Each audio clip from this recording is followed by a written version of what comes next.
This is the Bay of Islands in the Great Ocean Road. Very, very, very windy. These winds, the 80 kilometres an hour or 45 miles per hour, and very chilly, like straight off the Antarctic. But we've been here before when it's a beautiful day, and if the sun was out, this would just be stunning. But anyway, that's what I'm going to play with today.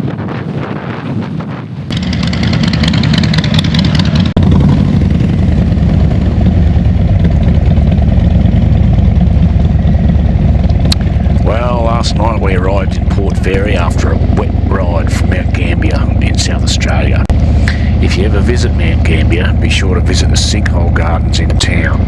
It was awesome, even if it was raining. Last night we walked from the cabin we were staying in into town and wandered along the river before dining on fresh seafood. In the early 19th century, whalers and seal hunters used the coast in this region. The crew of the sealing cutter, the Fairy, reportedly gave the bay its current name in 1828. Whatever its origins, the name Port Fairy had come into general use by 1835. John Griffiths established a whaling station in 1835 and a store opened in 1839. By 1857, the town had a population of 2,190 persons. In 1887, the town was renamed Port Fairy as a result of an Act of Parliament.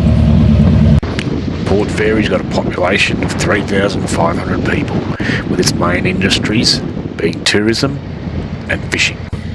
Access to the grotto involves a short walk from the car park, including a well-maintained path and a series of steps leading down to a lower viewing area. The grotto, located near Port Campbell along the Great Ocean Road, is a stunning coastal formation where the ocean meets a natural sinkhole, creating a window-like view of the crashing waves beyond. The tranquil yet dramatic spot showcases the raw beauty of the region's limestone cliffs, with tidal pools forming at the base during low tide. The interplay of light, water and rock creates an enchanting scene, perfect for photos.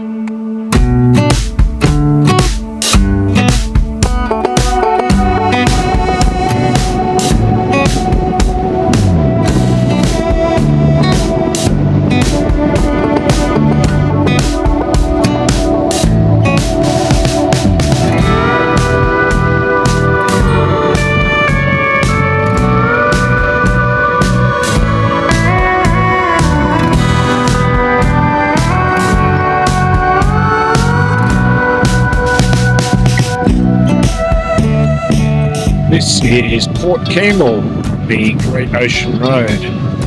Mish is just down there looking for sea glass. She's a collector of sea glass. Not really confident she'll get anything down there. So we've just stopped for some lunch. Ham and cheese toasty I had. And a bit of a caffeine fix. Still very, very blustery winds. Probably drop fraction, but not by much. Looks like the rain's clearing, so we've had very little rain this morning, but hopefully it stays that way. So we're staying in Lorne tonight. It's still a few hours away, depending upon how many stops we make. But yeah, been here to Port Campbell, I think 2 or 3 times. Just a beautiful little town.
Over 20 million years ago, this entire coastline was deep underwater.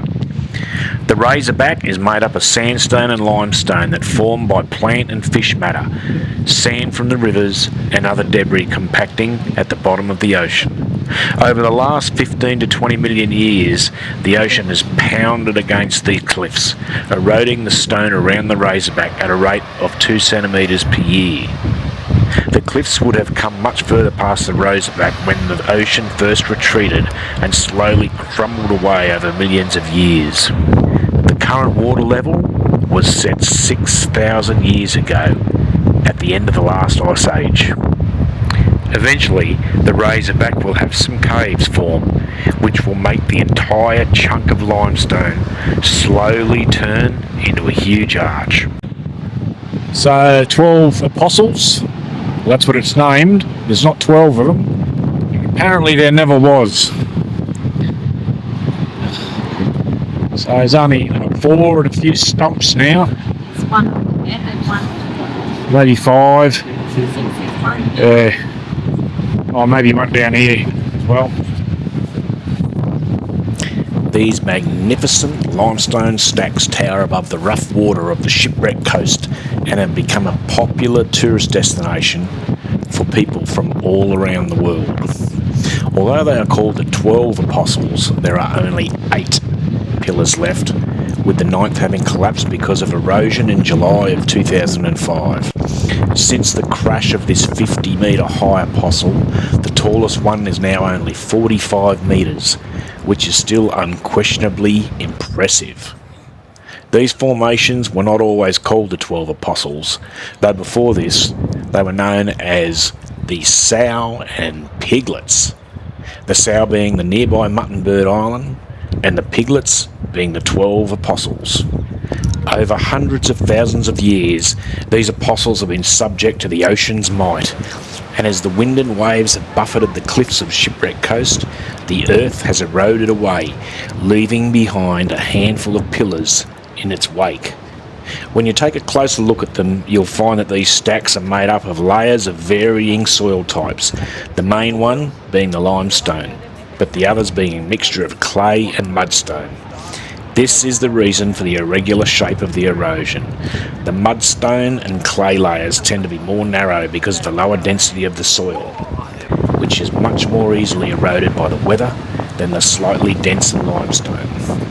Each year, the waves eat away on average another 2 centimetres of limestone at the base of these pillars.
We've just reached Apollo Bay, which sits at the bottom of the rolling hills by the seaside. It's a major tourist destination in Victoria and is host to the annual Apollo Bay Seafood Festival, Winter Wild and the Great Ocean Road Running Festival. In winter to spring, southern right whales come to the area mainly to breed, bear their calves and raise them in the warmer, calm waters of South Australia during their migration season. Less frequently, humpback whales can be seen off the coast.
Reached our destination for the next 2 nights, Lorne on the Great Ocean Road, a beautiful little seaside village.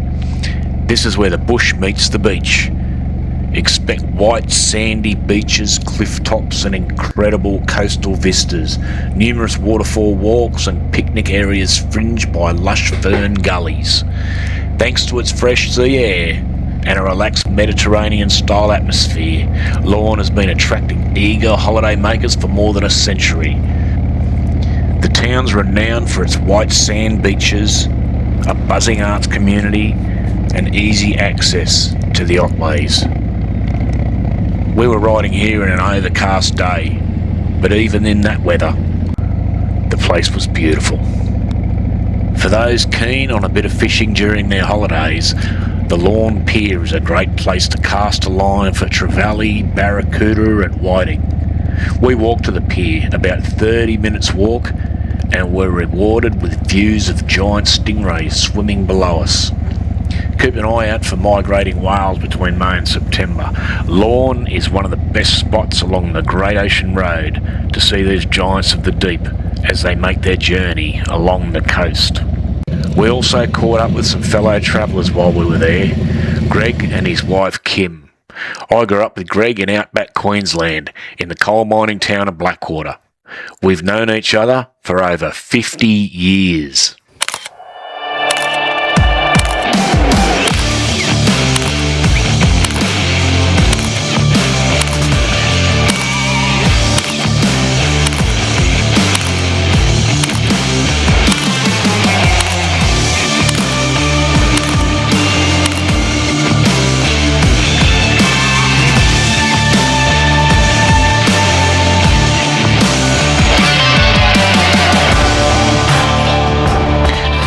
The Silver.gypsies on our next episode as we complete our journey on the beautiful Great Ocean Road, then head to the historic town of Grotto in Victoria's High Country, where we spend a few glorious days with our great friends Glenn and Gay from Wollongong in southern New South Wales.